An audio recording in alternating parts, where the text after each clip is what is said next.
morning, everybody. Thank you again for joining us this morning. Today's webinar,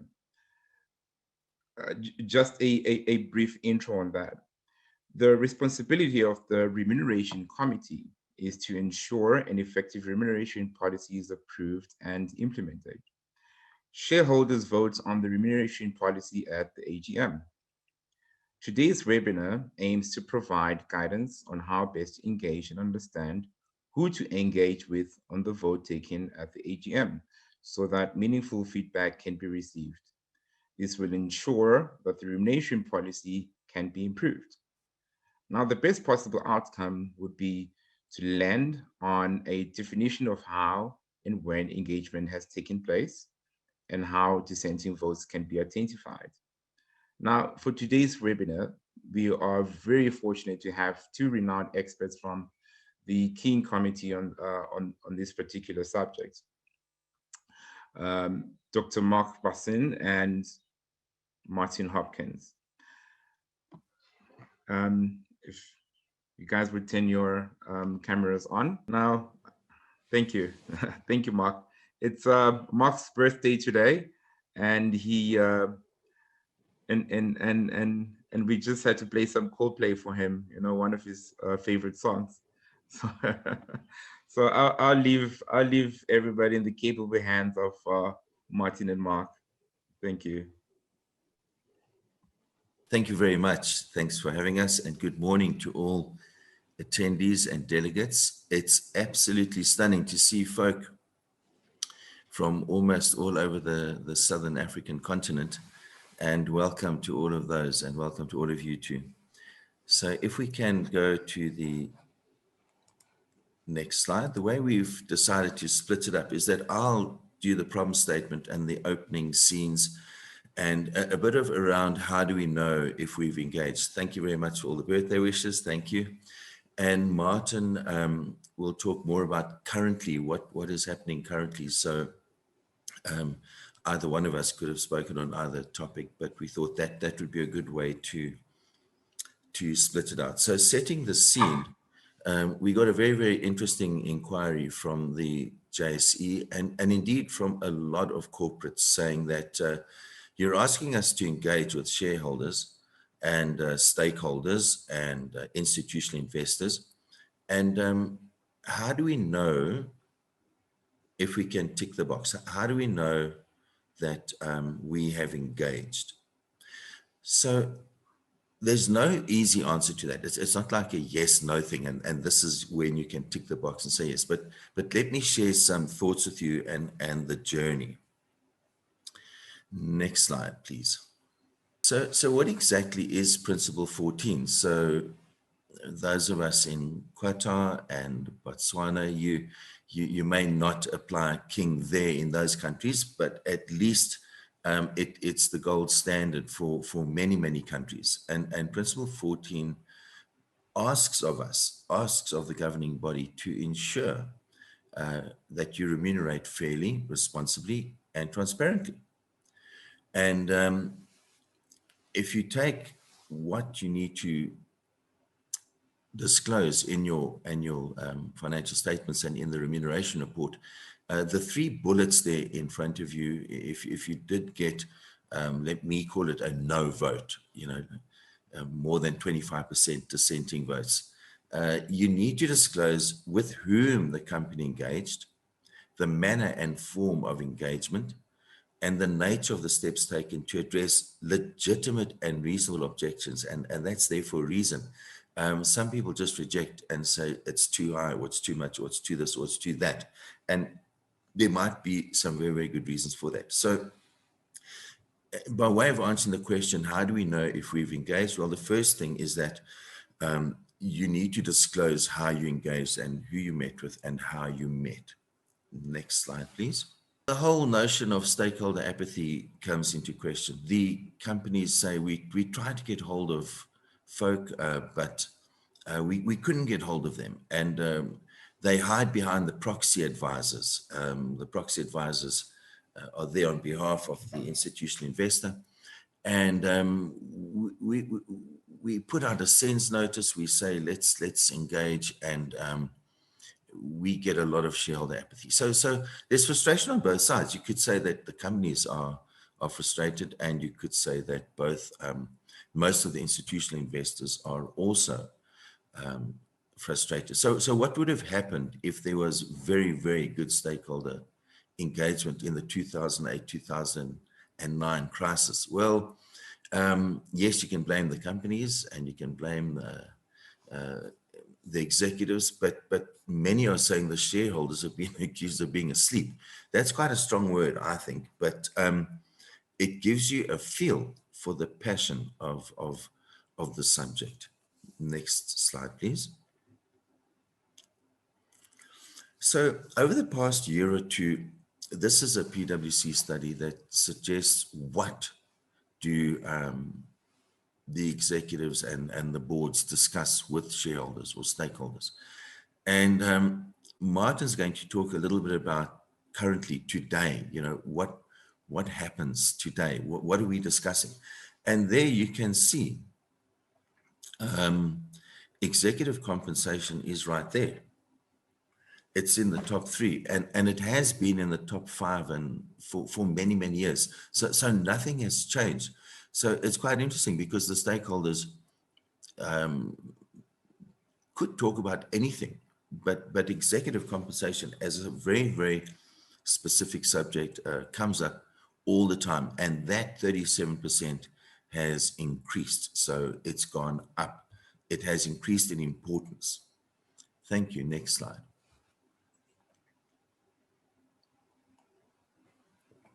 So is stakeholder engagement good or bad? Is it working? Many would say, yes, of course it's working. Look at climate change. It's now on the agenda. Look at water scarcity. It's firmly on the agenda. Look at human rights violations. That it's also firmly on the agenda. So it has worked. You could definitely say that the shareholder engagement has worked. And if you take the ESG subject, we all know it's a very, very hot topic. Martin's going to discuss that in a bit more detail as well later. But yes, it's good, and yes, it's working. So I'm building up to a case of how do you know if you've actually engaged well enough with your shareholders? Next slide, please. So let me share a very personal experience that I had. It was a terrible conundrum for me. I got a no vote. So why am I sitting here if we're meant to be the experts, and how do we get a no vote? It's basically putting my heart on my sleeve here and saying it happened to me. I chair the HRMCO of a big organization, and there were 4 institutional investors, really big names. We know them all. And they have their own investment strategy. So they want to achieve slightly different things. I had not gone prior to the AGM to engage with them. And I was floating a share scheme, executive share scheme, past the AGM. And I had two performance hurdles, 2 metrics. And I could not satisfy the 4 institutional investors who had 2 metrics of their own. So my 2 metrics didn't fit into theirs, and I got a no vote. So it was very embarrassing. I can tell you I nearly died of embarrassment, but I learned the biggest lesson of my life. I needed to have gone in advance and tried to get some kind of agreement, because I may not have changed their minds, but I would have at least explained to them why we've picked these 2. And even though your investment strategy is something else and different, this is why this particular organization has chosen these 2 metrics. So big lesson learned. A terrible thing. I'll never fall into that trap again. And it's a solid reminder of the importance of the shareholder engagement before, during, and after. Next slide, please. So why is it important? Well, there's a whole lot of bullet points there which you can read for yourself. And I don't think anyone will dispute the importance. The question still remains, though, how can we conclusively say that engagement has occurred? And for all the good reasons there, it needs to occur, but the question still remains, how do we know? Next slide, please. This is, I think, how we know. When you hear the phrase shareholder engagement, we want you to think shareholder trust. And gaining the trust of your shareholders doesn't happen overnight. It grows slowly through an ongoing commitment to transparency and openness. So one of the first things that I would look for to say, have you had shareholder engagement, is do the shareholders trust you? Is there trust? And trust it's an interesting concept. You know, how do you know if there's trust? Well, in Russia, the Russians have a saying, but "чувствуешь", which loosely translated is you can feel it. You just know. You know when there's trust. So it's a feeling you get in your bones and your blood. So that would be my first shot across the bow. Thank you for that. Next slide. So the second and third and fourth are on this page as well. That you've assumed a leadership role. In other words, a proactive approach to shareholder engagement as opposed to a reactive approach. And not just when there's a problem, it's year round. So historically, we've been there to defend the directors against the shareholders. And that third bullet there says, how about doing it the other way around? You know, it's about making sure that you also represent the shareholder or stakeholder to the executive. And it's about a healthy relationship. You know, do your shareholders feel that they've got access to you all year round? So the year round and not when there's a problem, and proactive are further tick boxes for have you done shareholder engagement. Next slide, please. So the ISS is a big institution, you all know it very well, and they put out an interesting model that talks about 3 factors to say this is the hallmark of effective engagement and successful engagement. And there are questions in those boxes for you which align with the previous slides. It's about the frequency, the method, the design. And there's one thing that I'd like to pick up on here is who is conducting the engagement efforts, bottom left box, who. In government circles, there's a very controversial saying, but nevertheless, it could be important. It's not what you bring, it's who brings it. So if you're sending in all the lieutenants, then I guess you could not say it's successful. So you're looking for the top folk. You're looking for the chair of Remco as a minimum. Next slide, please. This engagement has led to disclosures, and remember, I'm touching on some of the scene setting and international research. This is how some of the international organizations report on the extent of their engagement, and there are some lessons learned for us. Next slide, please. So a final thought is the advice often given when people are asking, you know, how do we know? You got to, it's normally think like and act like an activist, but I'd like to change that around a bit and think and act like an independent director, representing shareholders to management, not the other way around. That puts a slightly different lens on it. That means that trust needs to be built up with the shareholders and with the stakeholders. And well, the outcome of that is a very strong correlation between the relationship the board has with its shareholders and the likelihood of success when faced with adversity. So, you know, you don't have to start building the trust when there is adversity. So I think the journey that I've walked with you over the last 15, 20 minutes is, it's not a tick box exercise. It's about being proactive. It's about building that trust. It's about making sure that it's not just when there are problems, it's about the extent of transparency, and it's not what, but it's who. So next slide, please. Thank you. I think that kind of sums up setting the scene and putting some ideas on the table. Martin, the floor is yours. Thanks very much, Mark. I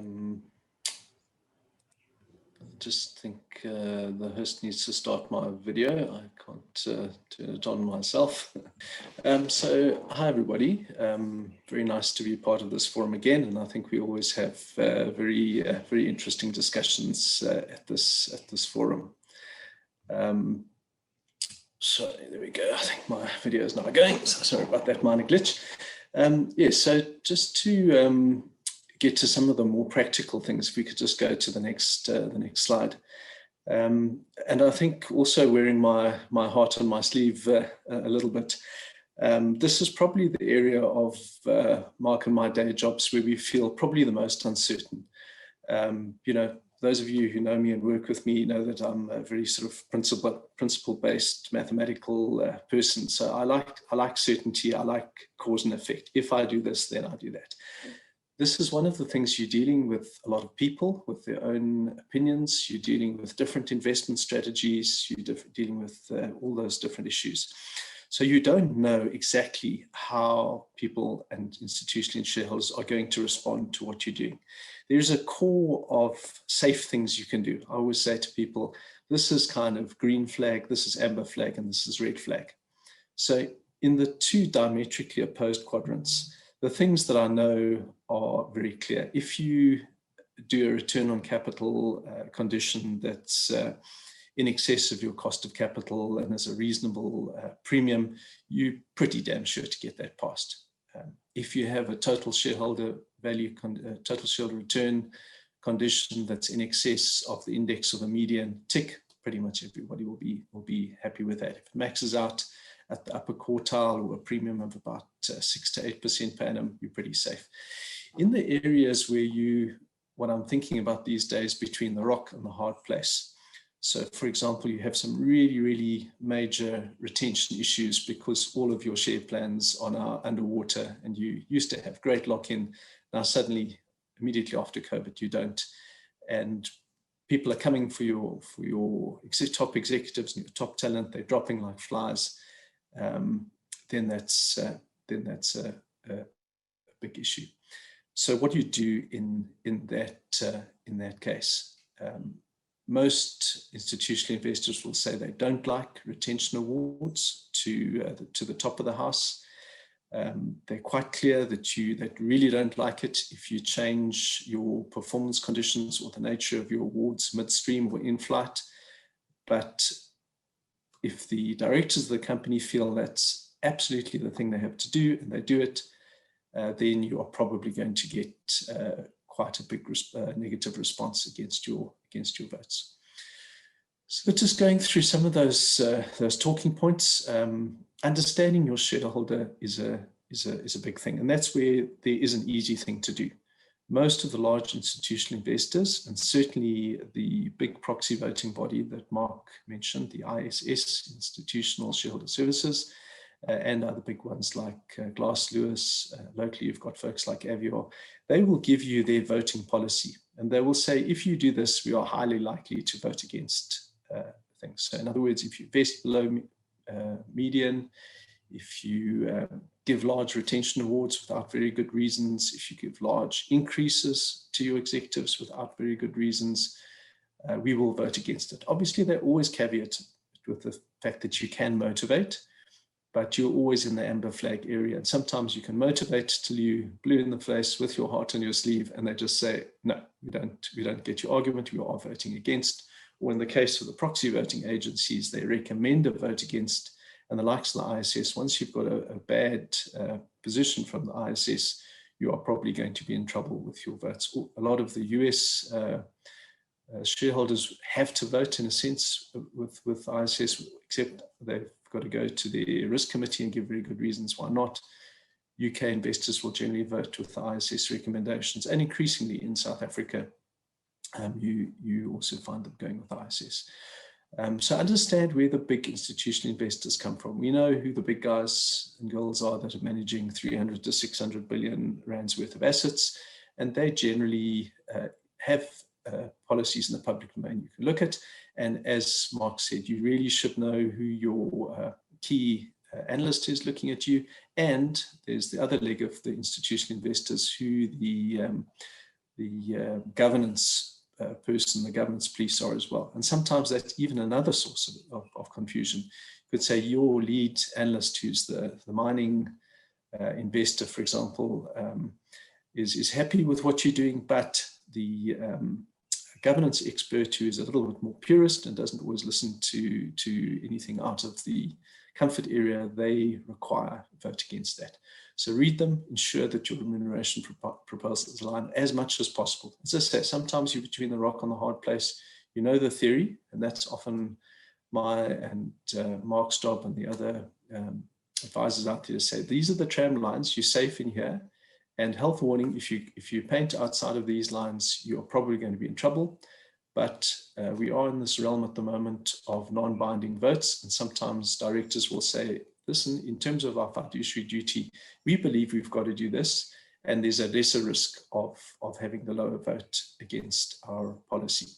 That comes to a point that I'll make later, is should we be in a more regulated, more certain framework, where we are now in an area where the Companies Act and the listing requirements are very clear about certain things, but there are huge areas of uncertainty, including, what is the basis of the award?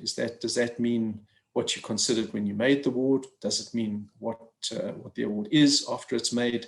So huge areas of uncertainty, which possibly more clarity on the votes people might not like it. It might be difficult to deal with. At least we have some clarity on what's right and what's wrong. And at the moment, we really don't have that. Another point that I found in my experience is consulting as early as possible. So whilst obviously there are clear rules as to what you can say to one shareholder and not to the whole shareholder group through a SENS process, you can consult in general about specific matters and say, what is your stance on this? On what types of performance conditions do you like? Have you thought about this? Have you thought about that? So in terms of this principle of all shareholders need to get information that is particularly market sensitive information symmetrically through the SENS process, through the annual reporting process, but you can gather a consensus, and they like being consulted early, and especially if they see some of the ideas surfacing in the proposals. It's the whole thing of when you co-create, co-invent. It's a great way of getting everybody on board. They do not like you lobbying for support against a stated position that they have put, and they are highly unlikely to move off that position. Just one or two practical things as well. Some shareholders are easier to get time and to meet with and have a face-to-face meeting. The ISS, because of bandwidth, it is giving advice on literally thousands, maybe tens of thousands of listed companies throughout the world. Our little neck of the woods in South Africa is a very minor market to them.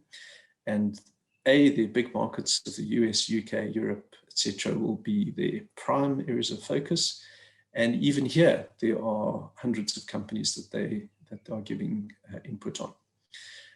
If you have a company where you have a really large investor, 30-40% investor, then absolutely you know them, you're talking to them all the time, and it's easy to know what they want and to get airtime with them. Equally well, some of our large investors, particularly those looking after big pension funds, etc., have a very big spread of investments. So again, it's very difficult to get time with them.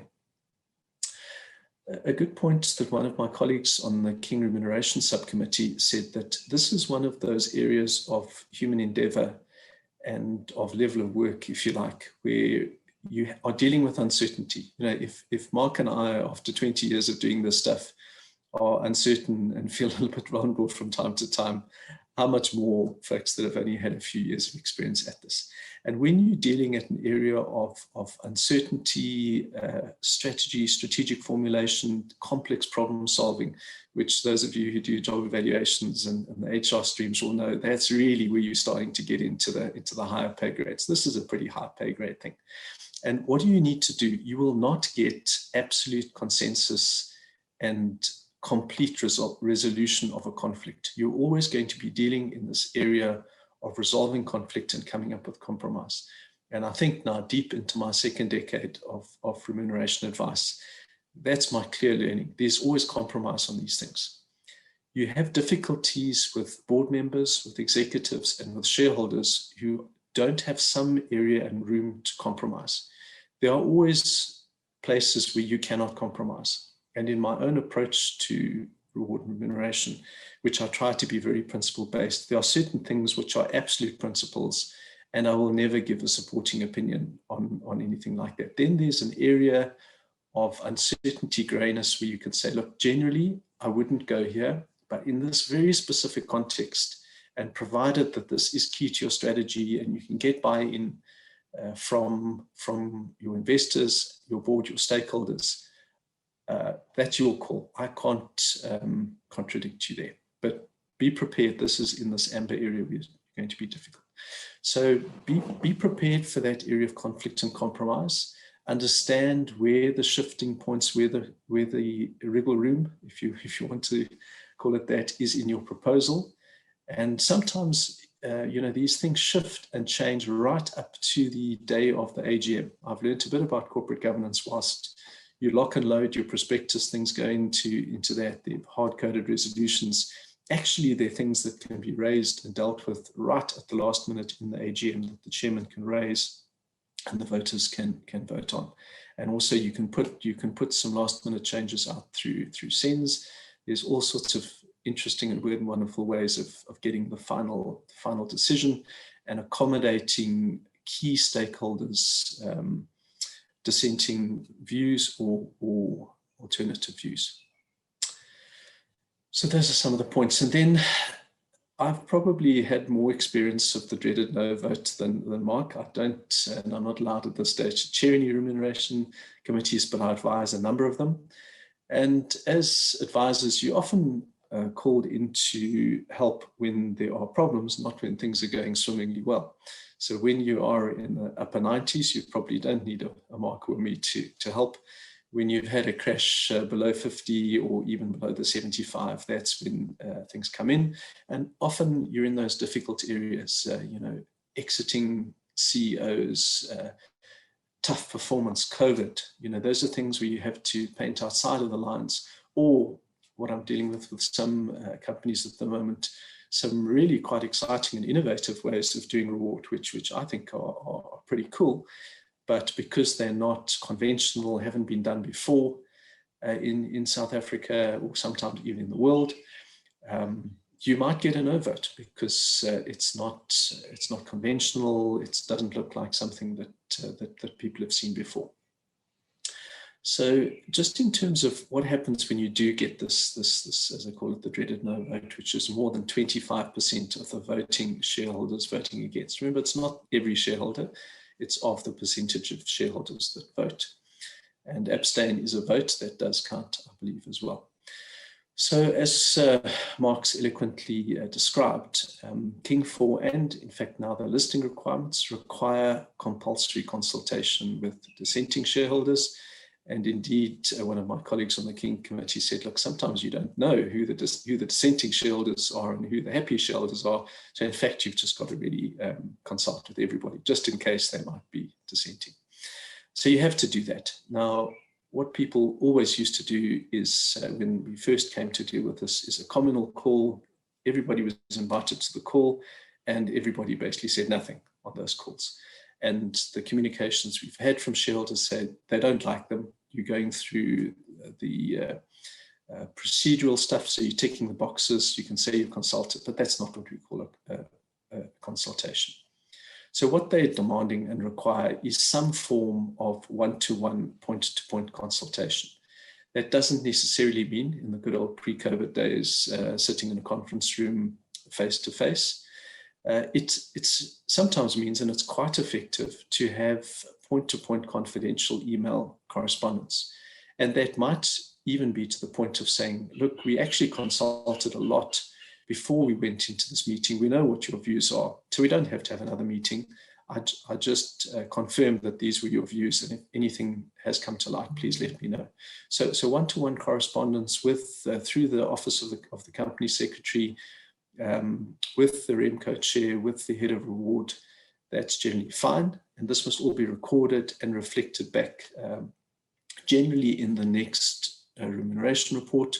Although I think putting a SENS out saying, listen, we've had our consultation, these were the material matters that we have confirmed or discovered, and these are our responses, actually earlier than the next remuneration report. I don't think people have actually done that much or at all yet, but I think that certainly wouldn't be out of order. The listing requirements and King 4 is not prescriptive at all about what that consultation is. It must be substantive, and as Mark eloquently said, it must deal with legitimate issues.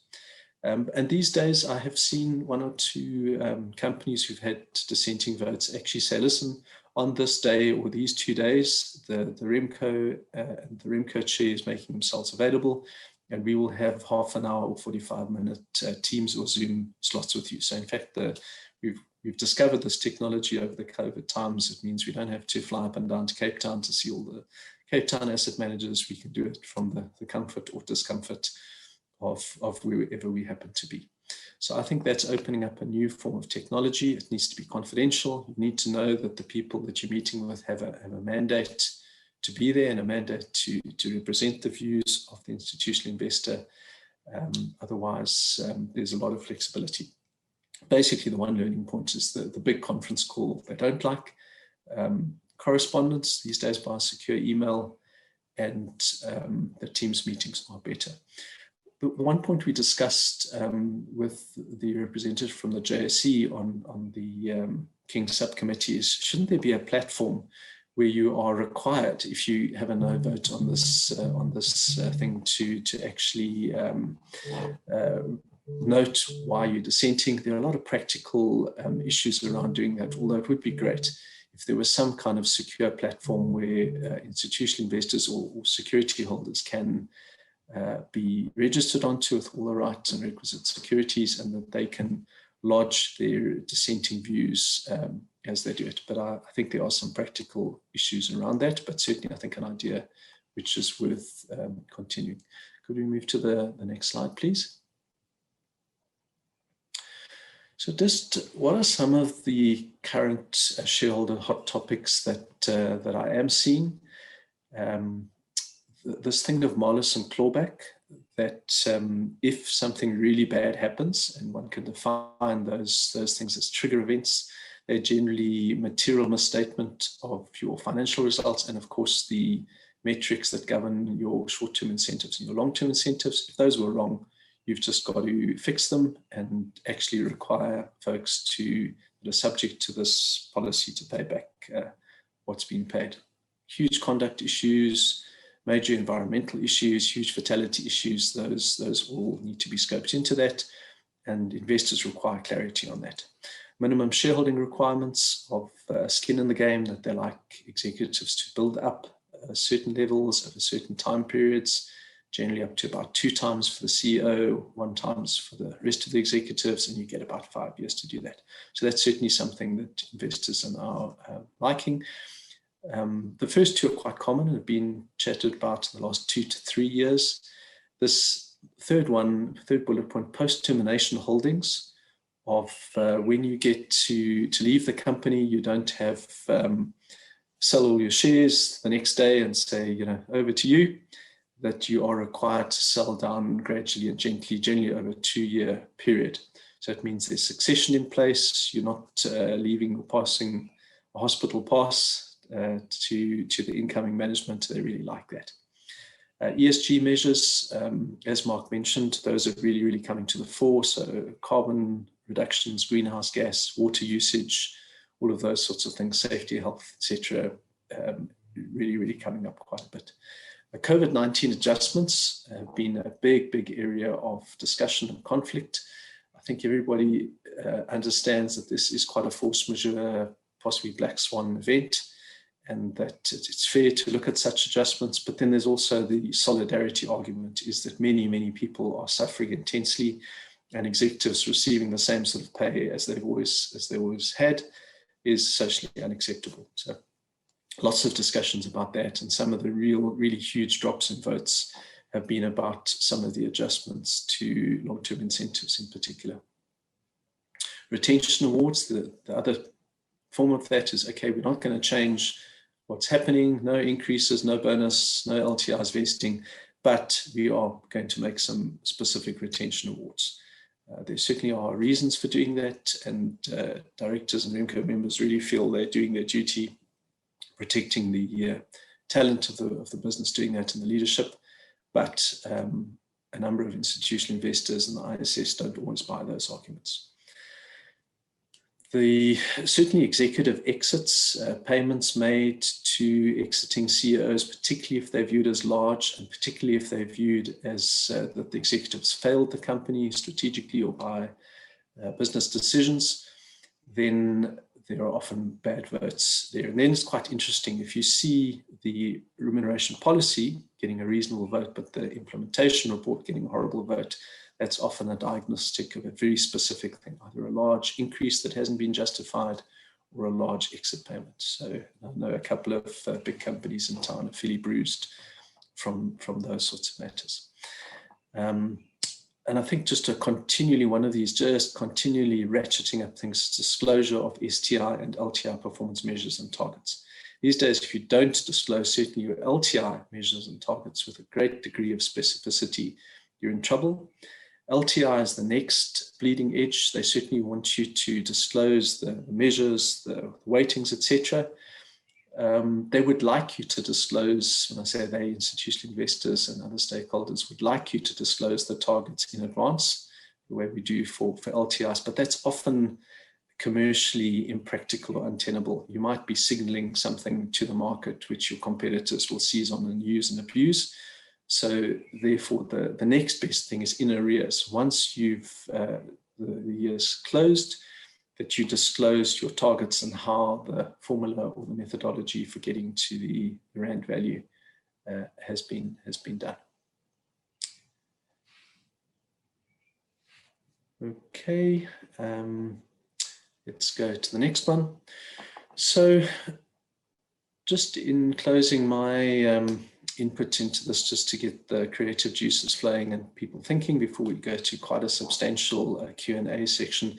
Where are we going on the shareholder vote? And certainly this is really getting us to apply our minds in the King subcommittee, and we've been asked to give a specific position paper, which Mark, I, and the other members of the King subcommittee are working on, to say, what do we do with the shareholder vote? And I remember at the time I chaired a very energetic meeting when the King 4 was getting put in place about what should the response to the no vote or the low vote be. And at that stage, it was the non-binding vote was proposed. There was a number of people saying it's got to be binding. There've got to be serious consequences. So I think we all agreed there need to be serious consequences. And that's where this compromise, remember I said we need to do a lot of these compromises along the way of compulsory consultation, things like that. Certainly being in the trenches, I do see certainly the big listed companies responding very seriously and very energetically to no votes. And I think the compulsory consultation has certainly led to companies taking this a lot more seriously. But and we're getting feedback from other social partners and stakeholders that that's not viewed as good enough. There's a lot of pressure from organised labour, from government, from institutional investors to have a harder edge to this. And the concept of the binding vote on policy and even on the implementation report is being discussed. So that's really the cogent question of governance today. Should we move from a non-binding vote to a binding vote?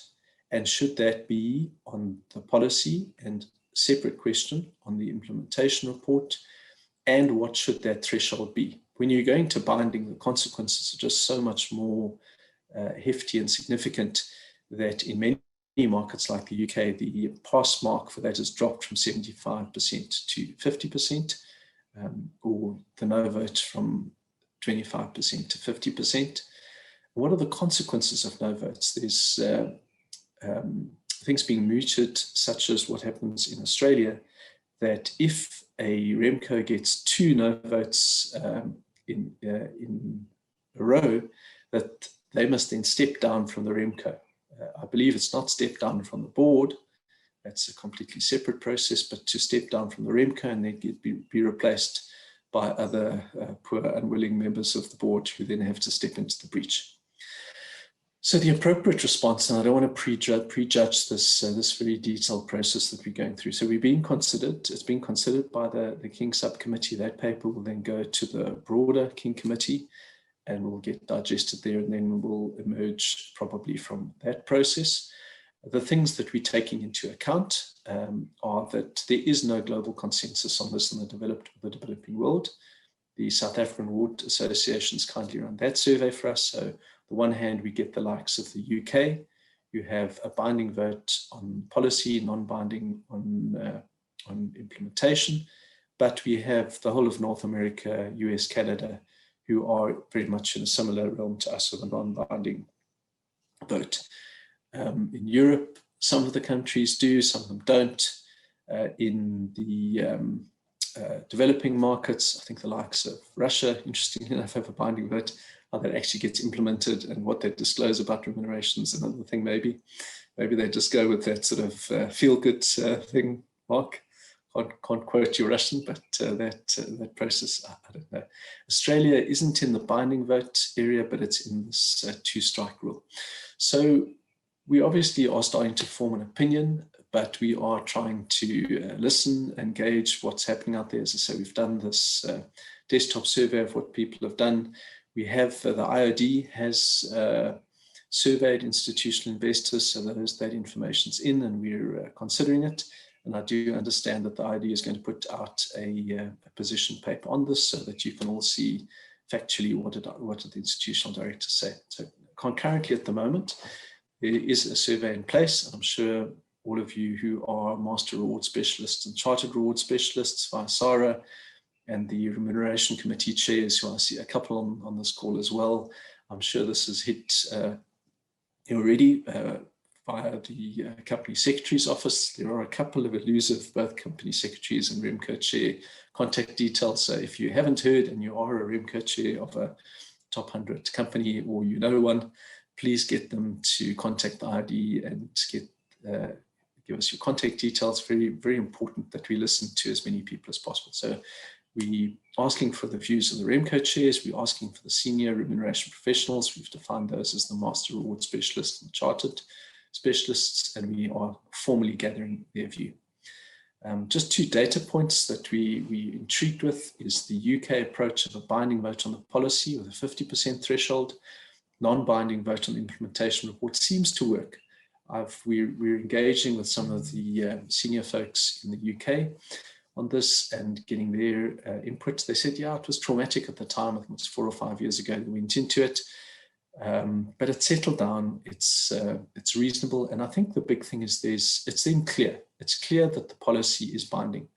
So you can't just change things mid-flight and expect to be compliant. Whereas I think because of the large amount of uncertainty, there's area of pressure on Remcos to concede to, let's call it, the demands of executives, whereas it might be easier in a sense for Remcos to stand their ground on appropriate matters, and it's quite clear what is allowed and what's not allowed.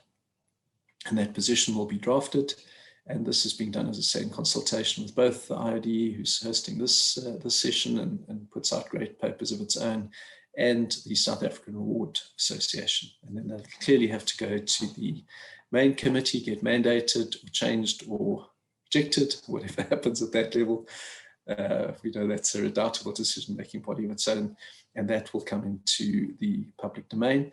And by the way, this isn't just a theoretical exercise. There's some very, very important changes to the Companies Act, and specifically paragraph 30 of the Companies Act, which will give very specific binding views on whether the remuneration votes are binding or not binding, and on some ideas about the two-strike rule. So this will be quite important for us to give consensus and mandated views to government in terms of serious parliamentary process and approvals of legislation. So this is highly real and highly important, I think, for us as a reward and a governance community to give a mandated, thoughtful view into the legislative process. So thanks for listening to that. I think you've heard from Mark and myself. I think the idea now is to go into a Q&A session, and Mark and I will take your questions as they come. Thanks. Thank you, Martin. Mark, if you want to put your video on, you can as well. And just a reminder for anyone that's attending, you can raise your hand if you'd like to ask your question live, and we'll enable your talk functionality. So Mark and Martin, so far what we have in the Q&A box, thanks Mark, I see you did respond to some of the questions as well. I think Mark, maybe some questions that came up during your presentation first. Pramod wanted to know, who is the ISS? And I see you've highlighted that to answer that live. Thank you. Yeah, it's the Institutional Shareholder Services, big proxy advisors. And just to be clear, what is a proxy advisor? They're people that put out reports on how they believe shareholders should vote. So proxies are obviously, that's the whole process of making representatives to the company to vote things. So they've come out of the Association of British Insurers, which was an industry investor representation body, and they started putting out opinion pieces on that. So they've now become a big source of not policy making, but opinion making, and they then issue a report on which they view how investors should vote in that regard. So it's quite interesting. There's quite a lot of debate about the huge influence they have without any mandated authority or responsibility, and they can influence notes. And if they do something wrong or thoughtless or something like that, what are the consequences? So it's a massive influence without any authority. Lots of interesting thought about that. I think while we're on there, just from a foundation perspective, one of the questions in the Q&A is the shareholder and a stakeholder the same or different? So Mark or Martin, I don't know if you just want to just address that as well to clarify. Yeah, I don't mind weighing in. Yeah, okay, go on. For me, stakeholder is the umbrella, and it's wider than shareholder. Shareholder could be the investor, and other stakeholders could be the community, it could be employees.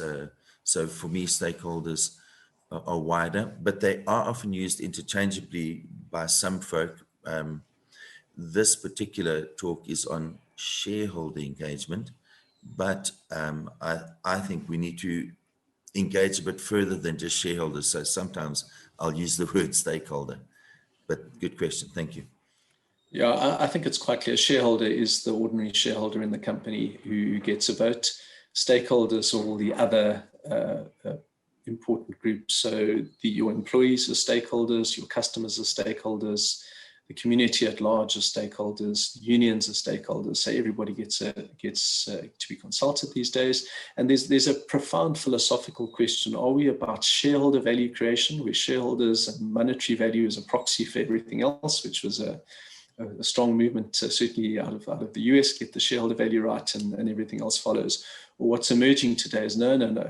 Other stakeholders have got to be looked at, and ideally you're supposed to create value for everybody. So sustainability comes in there. You can't create lots of shareholder value if you're destroying the planet. You can't abuse the workforce. You can't abuse your customers from a monopolistic situation, or make bad profits out of things which make your customers unhappy. So it's a much more difficult gig these days. In the old days, you just had to make your hips go up and your share price go up. Now you've got this duty of care to a much wider body. Thanks. Thank you.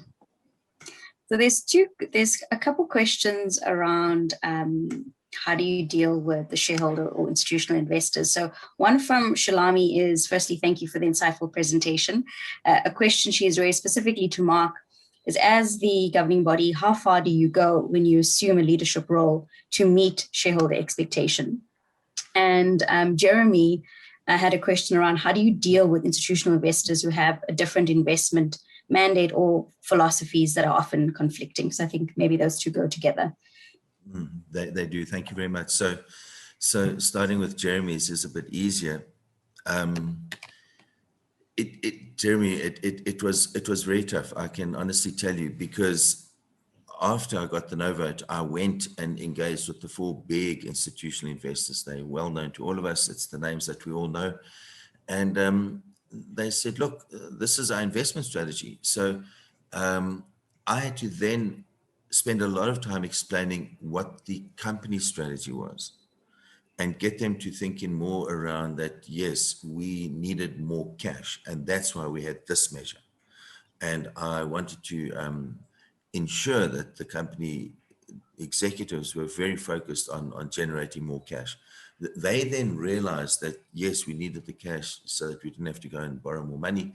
And even though it didn't tie in with their investment strategy, they said, okay, now we understand. So how far do you go? You go as far as what it takes to get them in your tent and understanding what your strategy is. So there is another tangential question asked in the questions is, why do shareholders want to understand the strategy?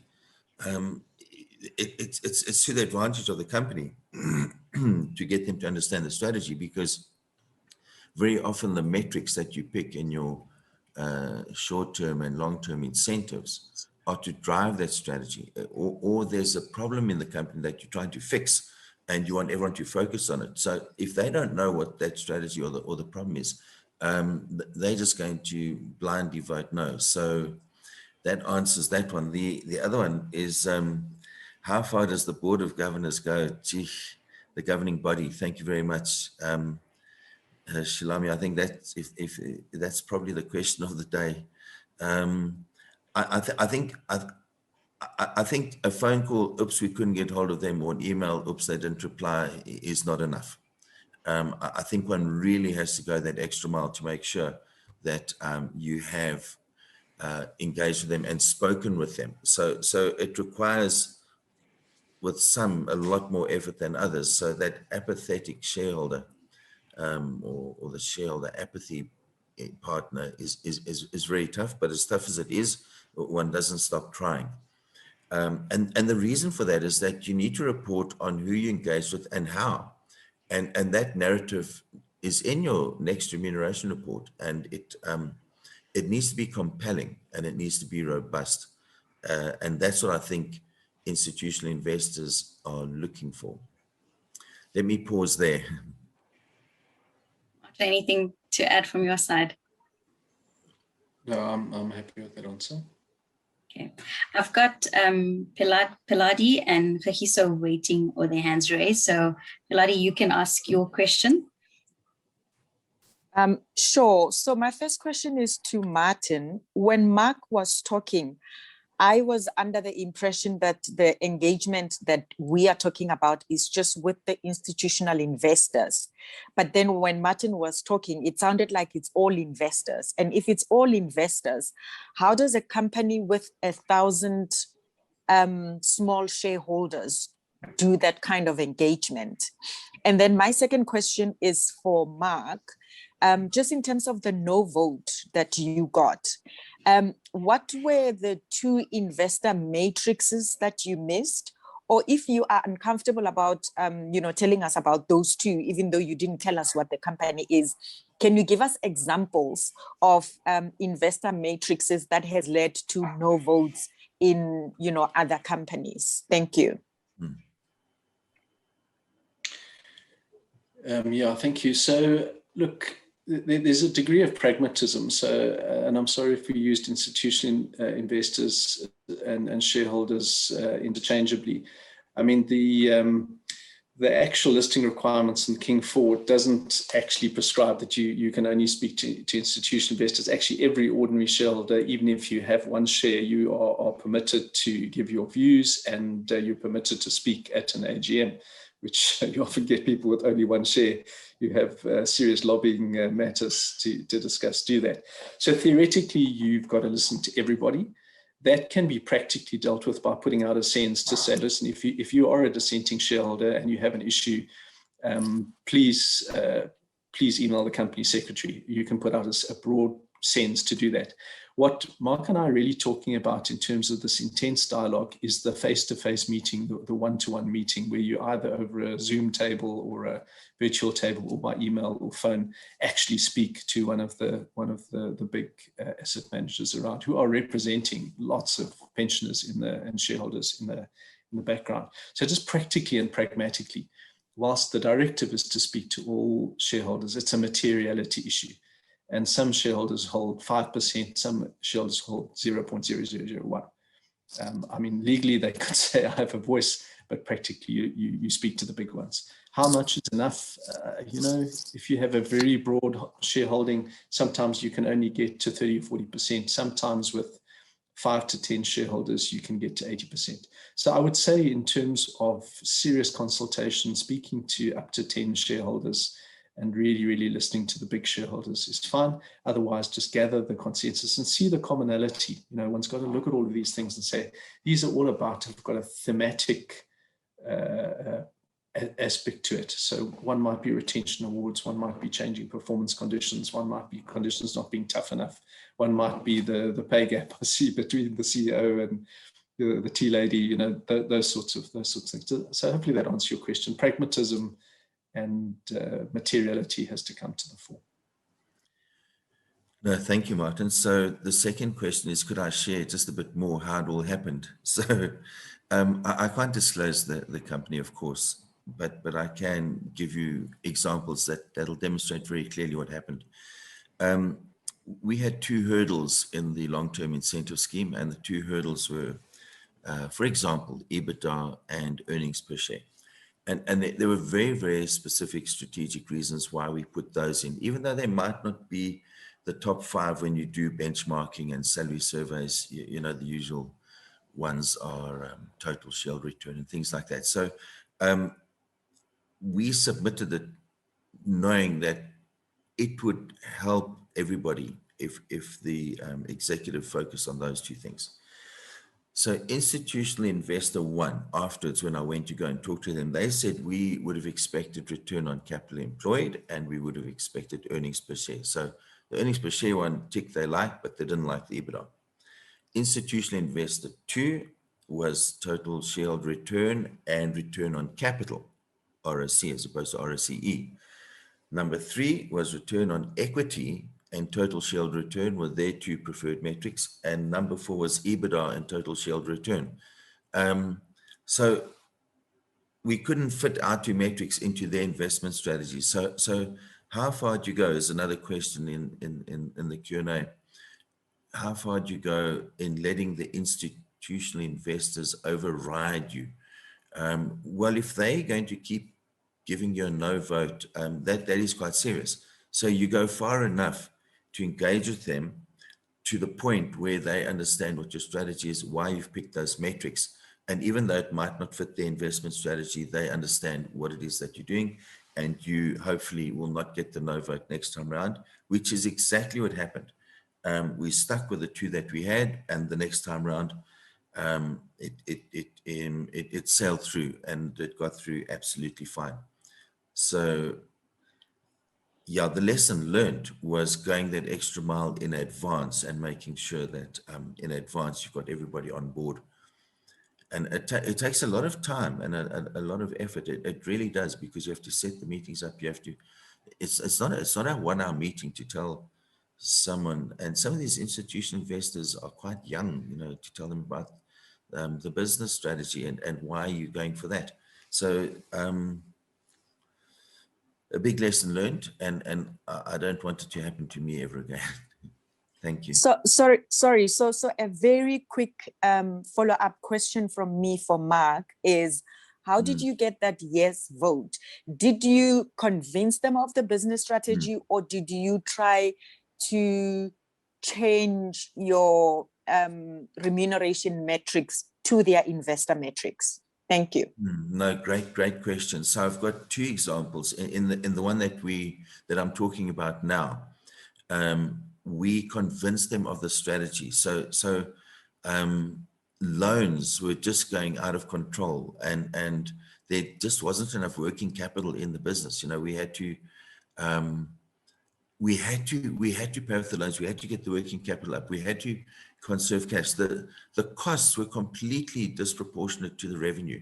So that's why we put EBITDA in. And when they knew that, and when they understood that, they, at the next AGM, they voted yes, because they understood it. And of course, I'd reminded them just a month before why it was those two metrics. But I have also been involved with other organizations that have indeed changed the metric. So the shareholder had a very good point. And you could say sometimes it's about splitting hairs and it's a matter of opinion, you know, is it tomato or tomato? So if it makes no difference, then it's easy enough just to change the remuneration strategy or the metrics. So I think you'll find a whole lot of examples of both cases where companies have changed the metrics to comply. I mean, one of the excellent questions in the questions, it's linked a little bit, is from Jeremy. And, you know, do shareholders or institutional investors have too much power? I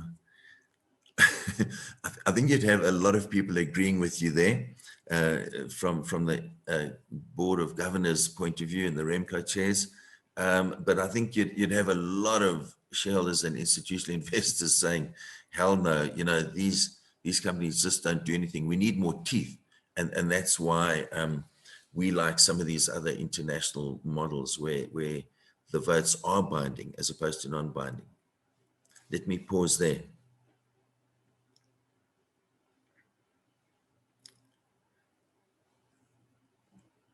I think it is an interesting one, and just another little war story, and I think it's always nice to talk from personal experience. Absolute versus relative total shareholder return. So in the mining industry, relative total shareholder return. So how have you done in terms of share price and dividend growth compared to a peer group? So that was all hunky-dory, and the principle was that this gives you a hedge against the specific commodity price. So if you platinum mining or gold mining, that's where this all pertains. So it's how you do in the context of the good price or the bad price. All sounds fantastic, and it goes with that king principle, is pay management for what they do, not for what the market is doing and windfalls and things like that. All great, except for 1 year when one company did a bit better than everybody else, but the industry was a dog show. -20, -50% TSRs over the measurement period. And one great performer did -10%, not real numbers, but something like that. And therefore, full vesting of the awards, big numbers coming out for this year. Everybody jumped up and down and said, this is horrible, we can't do that.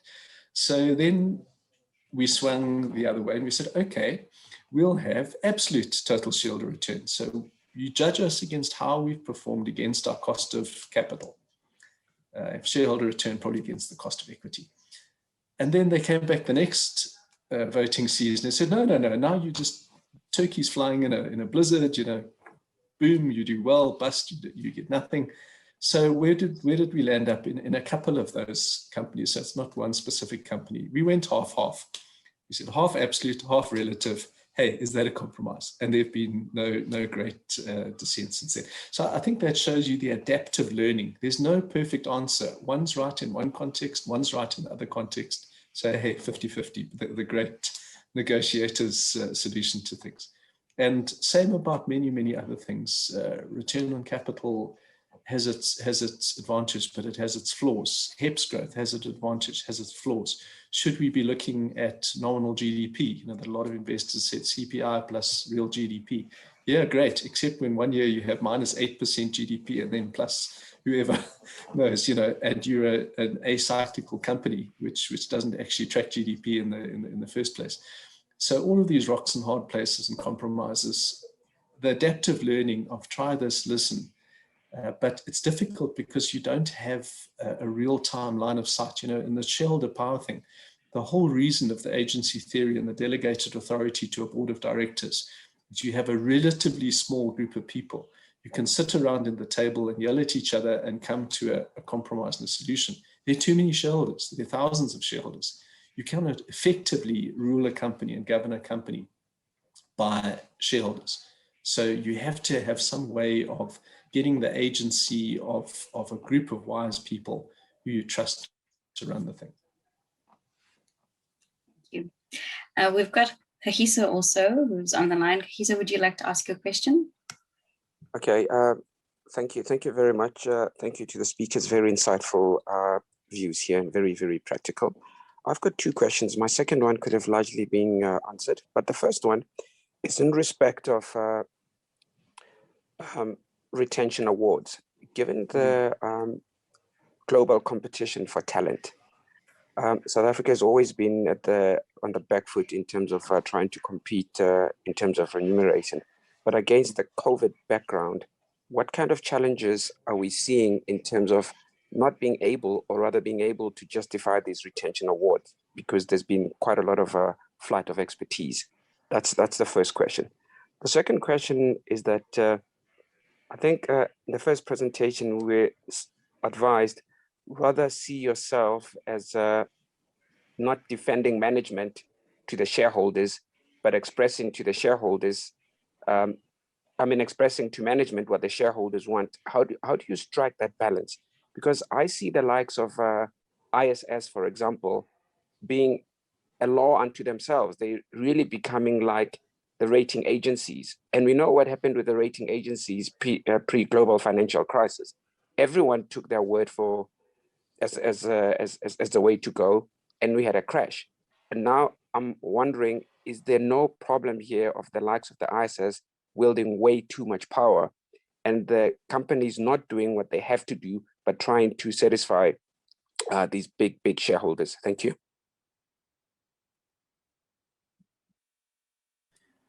Yeah, thank you. I don't mind starting. Very, very profound questions. Can I be controversial on the first one regarding the retention awards and COVID? And I think it is true that South African executives and professionals are sought after around the world. But for me, it's more of an immigration decision and not really a pay decision. So I don't know how one keeps folk. I think we need to pay fairly, make sure that people are fairly rewarded for their performance, and if you need to go up to the upper quartile, but to try and stop someone immigrating with remuneration, I'm not in that camp. So it's a controversial view, and I'm aware of it, but let me just put it out there. The second one is the balance. So the ham in the sandwich is the poor Remco chair and the governing body. So they on the one hand need to represent management to the shareholder and institutional investor, but on the other hand, they also need to let the executive know exactly what the institutional investor is saying. Very often the executive might join the Remco chair to go and do these roadshows. Let's call them roadshows, because sometimes you've got to go to a few different places. And there the executive do hear firsthand what the investor or shareholder is saying. So how do you strike that balance is a profound question. The truth is, I think you need to be true to yourself as the Remco chair, and you need to be very clear on the company strategy. You need to be very clear on good governance. And often when you've got a very well-written remuneration policy, that's kind of your northern star or your anchor, if you like. If it's poorly written, you wind up in all sorts of trouble. So that would be my reply to your second question. Martin? Yeah, I think these retention awards are very tricky. The general party line of the ISS and most of the institutional investors is that they don't tolerate retention awards to the most senior people, the disclosed people, executive directors and prescribed officers. One of the things I always remind people is they're not that interested in, and they don't have much sight of what happens below that level. And almost all companies do give retention awards to high talent below that level of the top of the house. So this is a top of the house problem. I don't know if Mark concurs with me, but generally the focus is on that, the CEO, the CFO, and the next 4 to 5 people. So that I think gives you a little bit more flexibility in doing the right thing, what you believe is the right thing. And I agree with Mark, you're never going to lock people in by money. There's more important things to do, but retention awards do play a role in that whole thing. At the top of the house, it's better to look at how you do your remuneration, and the level of deferred STI awards is quite a neat way of getting lock-in awards where people know it's theirs to lose and exposed to the share price and getting dividends. So bonus deferrals, these emerging thoughts of single incentives where there's just one incentive, one scorecard with deferred shares. That's a way of getting shares legitimately via performance on the way in, which balances the classic LTI awards, which are performance on the way out. So a difficult one, and I haven't seen any quarter given by the institutional investors in the last year or two on retention awards to senior executives. And then just on the last one, who are you acting for? Do you put your shareholder hat on? Do you put your management hat on? And I was asked this question a couple of days ago in a very heated debate. You know, Martin, who are you representing? Are you advocating for management here? Are you advising the board? Are you looking after shareholders' interests? What are you doing, Mr. Hopkins? And I had to answer, and I do believe that's what one has to do as an advisor, the likes of Mark and myself, is I believe we have to consider management's views, and we have to consider management as a stakeholder. And if we don't put something in place that attracts, rewards, and retains your talent, and I don't just mean the top of the house, we failed in our duty to the company and our duty of care to the company. Equally well, if we overpay, we don't pay in line with performance, and we let management, who are hired to be great negotiators and strong human beings, and we let them dominate the argument as us as advisors and as the board, then we've also failed. So we have to do, as I said, manage the conflict, the uncertainty, and the multi-perspective decision-making we have to do to come to a fair compromise in the interests of the company. And if you look at the whole debate around what is fiduciary director of fiduciary duty of directors, to act in the interest of the company. And you think about stakeholders and acting in the interest of the company. Try and balance things off. Thank you, Ahisa, for your question. I think related to that, and I think you may have actually answered these questions, Mark and Martin, but I'll just repeat them just in case. There was a question on how do you change the shareholder perception that directors are favoring management when it comes to remuneration.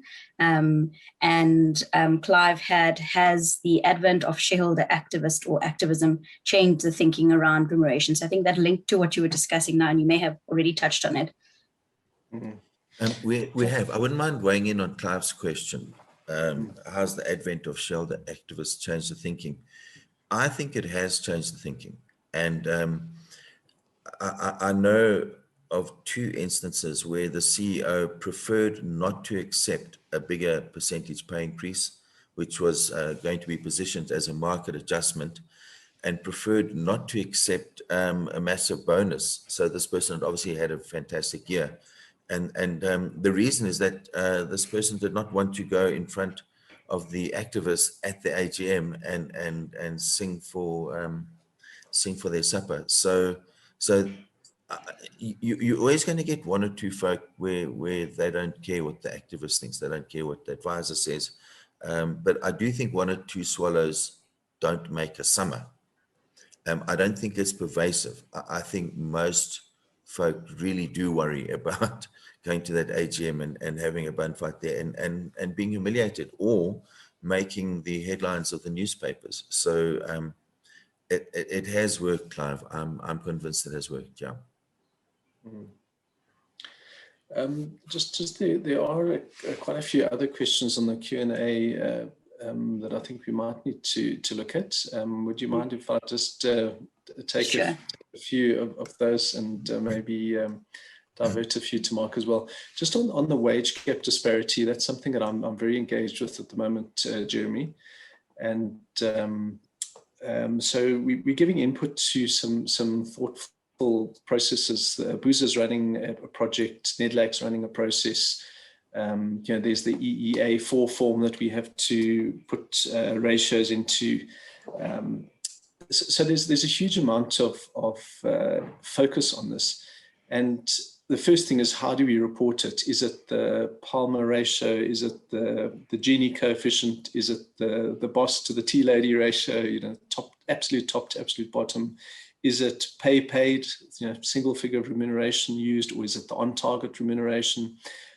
So all of those things, what is the right thing to measure, and what do we do about it when we measure it?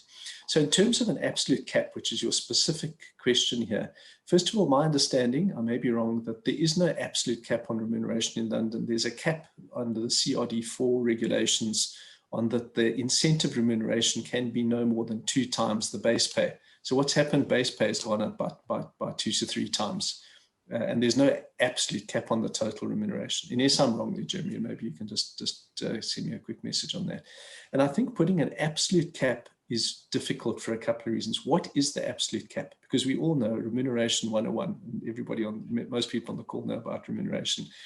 The larger and more complex your enterprise is, the higher the job grade of the CEO, and everybody trickling down from there. Whereas the tea lady doesn't really have a bigger job in a huge organization than they do in a little 1-man or 3-man show. So the bottom of the house is usually fairly static, whereas the top of the house increases with the size of the organization and with the performance. So we would then be discriminating against high performers, large companies versus small, low performers. And what's the number? I mean, the actual number on some of the extreme ratios is 300 times. The worst Dodd-Frank ratio in the US, public record, I think it was Weight Watchers International, is over 1,000 times. Whereas in Japan, one of the ratios is 7 times. So what is the number, and what do we do about it? So I think an absolute cap is quite difficult to implement. Should we do something about it? Yes. Is the focus more on getting the most junior people paid better towards a living wage? Is it important to get more people out of the terrible unemployed area into the employed area? It's a very, very difficult economic, socioeconomic thing. And I think just it's too blunt an instrument, in my humble opinion, just to put a cap. So that's my input onto that one. Mark, your views? I concur, Martin. Yeah. And then there's just a question by Nyasha on where does the no vote come into colliding with the shareholder's self-interest? And I think this is where you really have to think about this fiduciary interest. You must act in the interests of the company. And for example, many fund managers, their bonuses are driven by how much they outperform an index.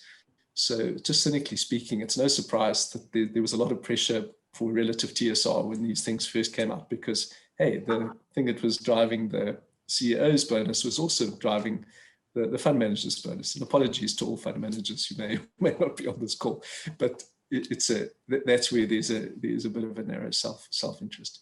Otherwise, there is a lot of alignment. All asset managers want to get great share price growth and dividends out of the specific company, but there can be specific shareholder interests that trump company interests, and you've got to be very careful to avoid being lobbied or groomed by very aggressive shareholders in that regard. Mark, do you want to chat about that Remco 2-strike rule? I know that's something you know quite a lot about. Yes, thank you. So in Australia, they've got the Remco 2-strike rule. So if you get 2 no votes, on your remuneration report and your implementation report, then you have to step down from Remco. You don't have to step down off the board. So what that means is that if you've got 3 folks sitting on Remco, those 3 folk excuse themselves, and you get 3 other board members that take their place. Now, what the unintended consequence of that has been that the institutional investors and shareholders have withheld their no votes a bit, because all you're doing is probably replacing the A team with the B team. It's not always the case. Of course, I'm making some sweeping statements and generalizations, but what they'd rather do then is just vote yes and engage privately with the company. So that's important, because it's one of the considerations that this country is considering for Section 30A of the Companies Act. But in essence, we do not support that approach. We prefer other approaches, and the reason we don't support it is exactly as I've outlined. I hope that helps. And then that specific question, Ntlamo, on binding versus non-binding vote. So that's specifically when the vote goes on the remuneration policy and separately on the implementation report. Is it a binding vote, which means that whatever you've said in that policy cannot be changed for the scope of that policy? So it's usually 1 to 3 years in advance. I think the UK thing is every 3 years you've got to do it. So you'd say for the next 3 years, until we come back to you with the shareholder resolution to change it, we cannot change it. So for example, if I say I cannot pay more than 200% of base pay in my STI, if I pay 205%, I'm legally ultra vires. I cannot do that, and you know, the company can be sued by shareholders in that regard. Whereas non-binding, it's an advisory vote. So you vote, there's a percentage, but it doesn't have legal effect. So I can actually disobey that, if that's the right term, breach that policy, providing I have, obviously then there's the whole fiduciary duty of shareholders. You can't do it arbitrarily. There are lots of other checks and balances. If I have a good reason and I'm motivated, I can do it. That's the difference. I hope that's helpful in terms of what's binding and non-binding. Thanks, Mark, Martin. you want to take the Q&A?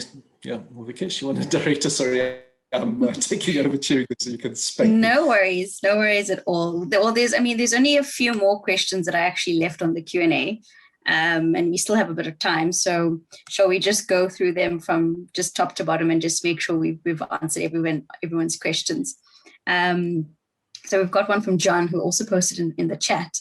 And I think you have touched on it, but most shareholder engagement with boards is on strategy. Is that primarily the board communicating the strategy to shareholders, or is there significant interrogation of strategy by shareholders? So I can come in here because I've had very first-hand experience of that, and I've had to do it myself. John, the reason I had to do it was to get the 2 metrics over the line. And the institutional investors in this case needed to know what the company strategy was in order to vote yes for those 2 metrics. So they did interrogate it, but not all do. I think it's just when there's like a big difference between what they want and what you're proposing. The only way they're going to vote for what you're proposing is to get them over the line on the company strategy. They might still differ with you, and they might still vote no, and then you really are stuck. But in the experience that I had, they understood it completely and didn't like it, but voted yes. Look, in general, it's a communication of strategy and listening to what investors have to say. I think, you know, if you're a 1% shareholder, the answer, if you don't like the strategy of the company, you don't have the right to change it yourself.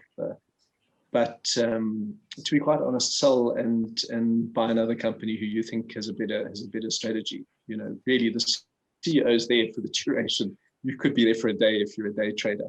It's quite different when you have taken a big stake, and there's some institutional shareholders that take like a 30% stake in a company as a very strategic investor.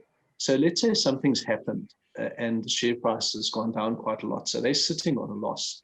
Now, there are various strategies as how to dig out of the hole. If you're a 30% shareholder and you think management is not doing something great, I think then you have a right, maybe not a legal right, but certainly a substantive right to actually weigh in and require that the CEO does at least consider. They don't have to listen to you. You don't have an instruction right as a shareholder. You only have a lobbying right and the right to buy and sell, and obviously what to vote on the premises of the Companies Act.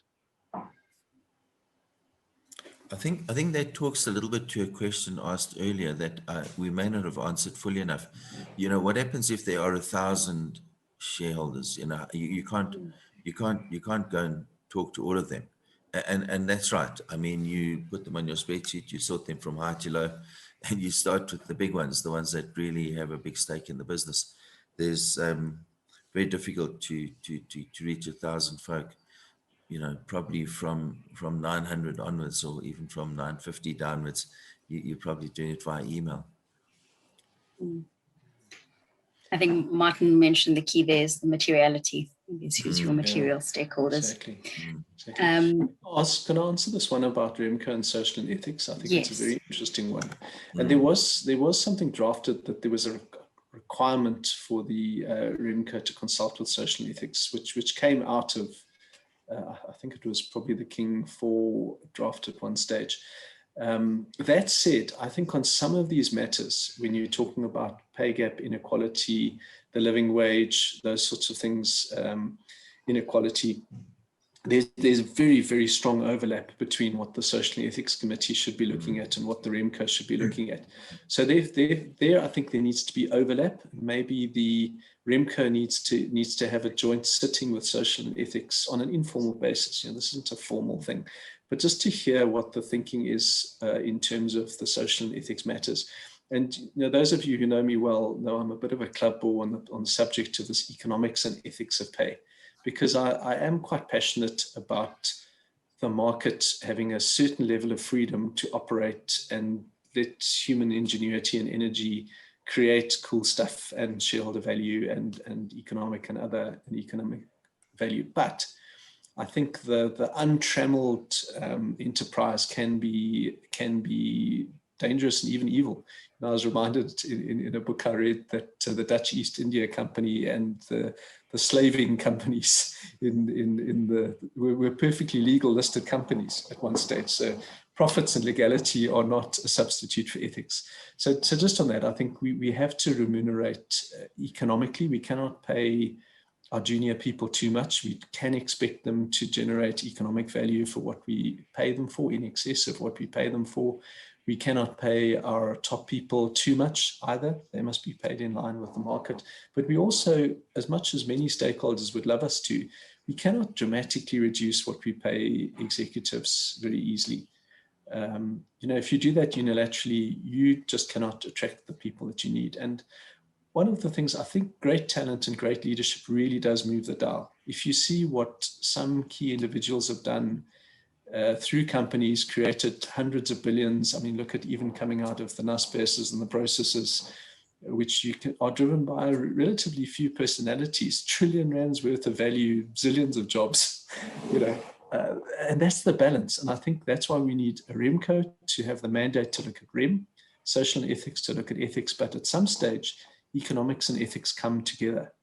And this is where, in fear and trembling and humility, one needs to attack these very difficult questions and have this ethical but economically viable policy. Thanks, Martin. And I think further to that, it is recommended to have a bit of cross-pollination amongst your board committees as well. So you should be having a social ethics committee member on Remco who would bring in, I think, the discussions that were happening or the key issues into the discussions. The next question we have was, how often do we need to engage stakeholders on the social license to operate concept, or is it a once-off process?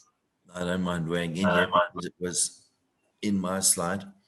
So the social license to operate is a huge field. In the context of the Remuneration Committee, it has to do with getting your yes vote and no vote. So if you keep getting no votes, you start losing your social license to operate, let alone your ego and your persona being questioned. So it's not once off. I think it's a continuous conversation, and it's a continuous proactive, active conversation about keeping your shareholders engaged and on board.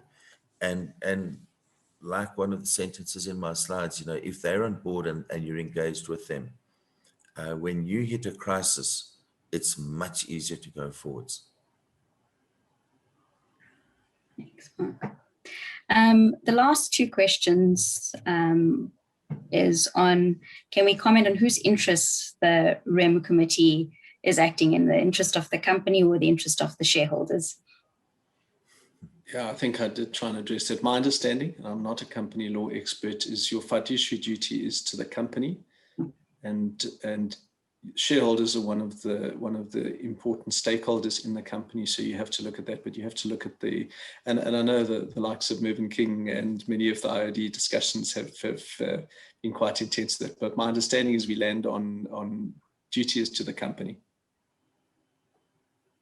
Yeah. I agree with that. The next one is, well, we've got another one that's come up as well. I'm not sure if you can answer this. In the case of a company going through corporate rescue proceedings, to what extent can shareholders override to influence the business rescue practitioner's rescue plan? Yeah, that's a very specific company law matter I wouldn't be qualified to advise on, but having 106 legal partners or whatever I have up, I'm happy to chat to them. I think it's an easy answer, but I don't have it to hand. Phone a friend on that one. Yeah, I also I concur with that. I would hate to say something publicly here. On that, that's probably the context. You know, if we all think about SAA, that is under business rescue, and the government as the shareholder. Well, the government appointed the business rescue folk. So can the government override the answer even though they don't like the outcome? In that particular instance, we'll wait for the lawyers to answer it. But if I had to take a guess, I'd say yes, they could. But sometimes it's medicine that you need to take, and it's very sour and very bitter. And, you know, you wouldn't want them to override them willy-nilly. They'd have to give very, very, very compelling reasons why they've overridden the business rescue folk who they've appointed to help them. Yeah, it's a very, I think, legal question. And the last one that's now in our Q&A is from Melody. Do you think companies in South Africa are generally opposed to the disclosure of remuneration of the lowest paid? And she goes on a bit there, but I think that's the key. Yeah, interesting one. Look, some companies, and they're very few, I think 2 or 3, have disclosed the policy lowest paid person. Certainly, I think it's something that we need to focus on. I think it's an area where you can make a massive difference to people's lives, is to raise what we pay our lowest people. But I think where there's some complexities is there's quite a few tricky things there. You know, EEA4 form, I think, even requires you to include temps and VAC workers and, you know, folks like that. So there may be some context to the number, which is, if you just put the bold number out there, might not be there. Sometimes, you know, people acquire businesses which have a pile of very low paid people. So certainly, I think it is a very important thing, the principle of what you pay your lowest paid people. Are companies quite ready to do it? Probably not. I think there would be a number of companies that wouldn't be comfortable doing that without a comment column and saying why that one person happened to be paid so low. Maybe the bottom 10%, the bottom, you know, that sort of thing, people might be better at doing. But I do think in the overall dealing with inequality, I think there three areas of focus. I think we have to pay carefully at the top, in line with the market and in line with performance. I think it'd be great if we can economically increase the pay of the most junior people towards what we get some consensus on living pay. I think if you're a credible, profitable company with the top of the house getting tens of millions of pay, I think it's fair to want to pay your most junior person at least a living wage, whatever that might be. And then the third thing, which is out of the REM context, but in the broader business context, we really need to try and get Business South Africa employing more people and gainfully rolling them to the system. Maybe I can just weigh in with one sentence. I agree with everything that Martin has just said. Halving CEO pay to fix the pay gap is not the answer. It won't put enough money in low level workers' pockets. So if there's 10,500 companies registered at the DTI in South Africa today, and you took their salaries, and we've done a calculation, it would put about 29 Rand in the low level workers' pockets, which is not the answer. It's about lifting that at the bottom. And I agree. I don't think companies are reluctant to share what they pay at the bottom. They might not be proud of it, but I don't think they misconstrue it or put in different numbers. They generally fill them in correctly. So when I go through all those EEA4 forms, there's no one that's not wanted to disclose that bottom number in my experience. But a great question. Thank you. Thanks. Maureen had his hand up, but I see he's posted his question in the Q&A. I'm happy to take that, yeah. And I know Mark has a view on that as well. So I think you're right in terms of the initial disclosure, and that's a severely unintended consequence of this disclosure. I think the disclosure was meant to make things transparent and actually moderate pay. But I think in the first couple of years, and maybe it's a little bit of immaturity on how we've dealt with this thing, is that CEOs have generally got great egos. They always think they're better than the guy on the other side of the fence. So if this chap's being paid X, I must be paid Y. So then the other guy says, well, if you paid Y, I must be paid Z. So it's what they've called this sort of ratcheting cycle and spiral. Another thing which I've really tried to address is the policy of paying at the upper quartile of a redoubtable market. You know, if you're huge and you're twice the market cap of anybody else, then maybe you can justify paying at the upper quartile. But if you've got comparators which are comparable, and you demand being paid at the upper quartile, then everybody wants to be in the top 25%, and you spiral upwards. I think what's happened now, I think you're right that executive pay globally has gone up, but if you look at executive pay over the last 5 years, and on-target pay, which is not skewed by specific commodity price cycles, I think that's moderated.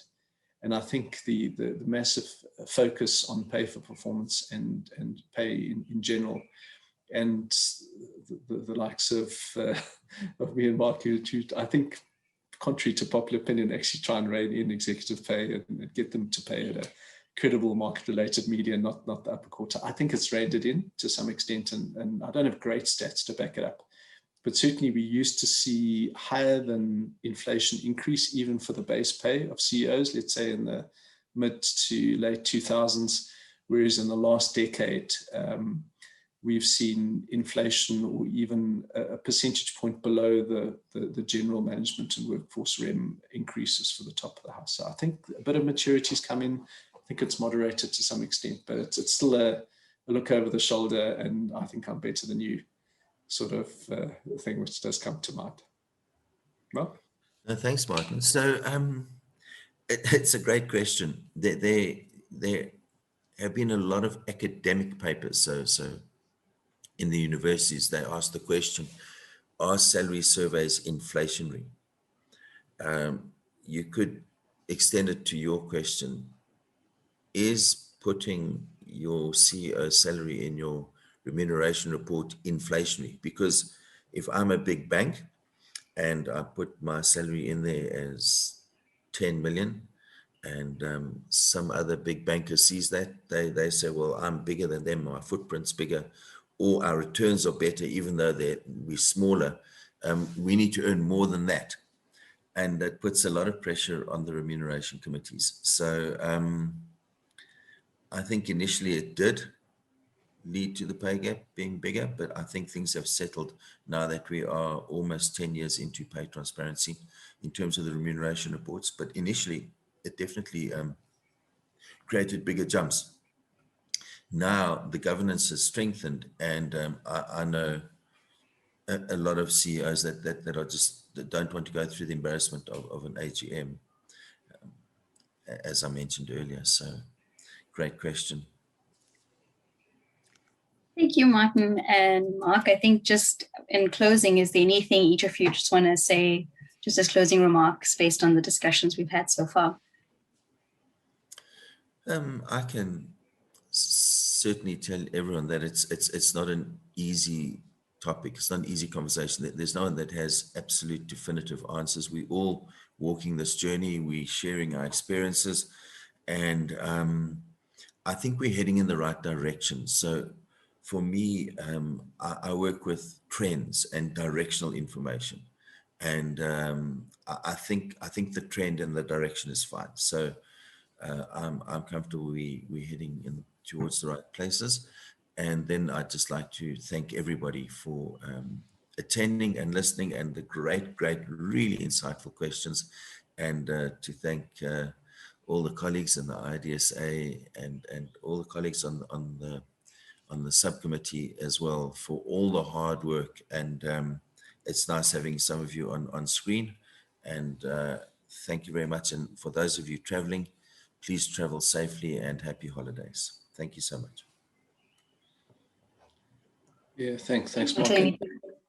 And just to echo that, I think this is a massive learning process, both individual learning, and I think even with my increasing number of grey hairs, I just feel I'm on a steeper learning trajectory almost than any time of my life, because you're learning about things which are really, really difficult and complex and multifaceted. You know, you might start life as a lawyer or an accountant, or in my case as a mathematician.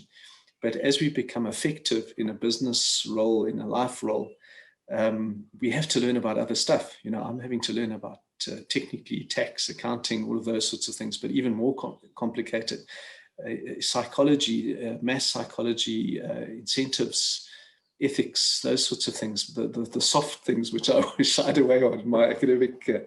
Compromise. Compromise.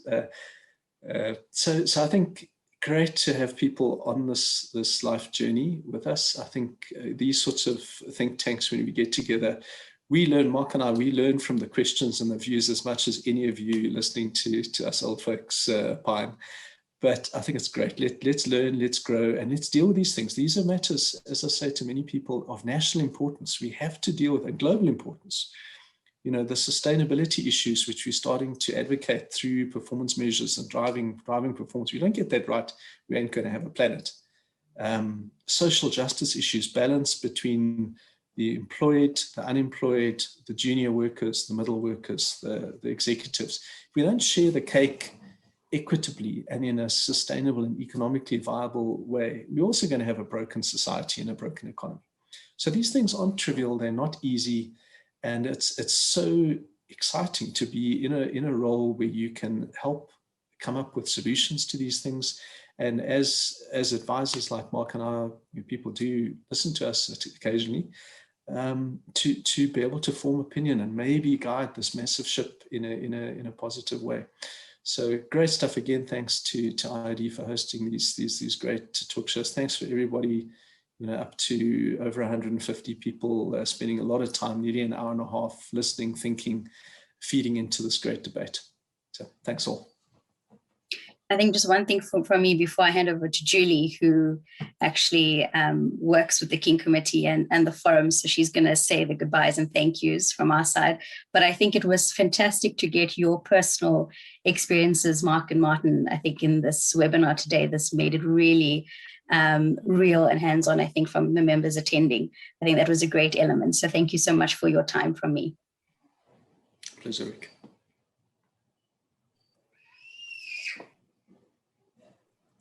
I'd like to say thank you to everyone for joining us this morning. I think you will all agree that it's been great to hear from two remuneration gurus.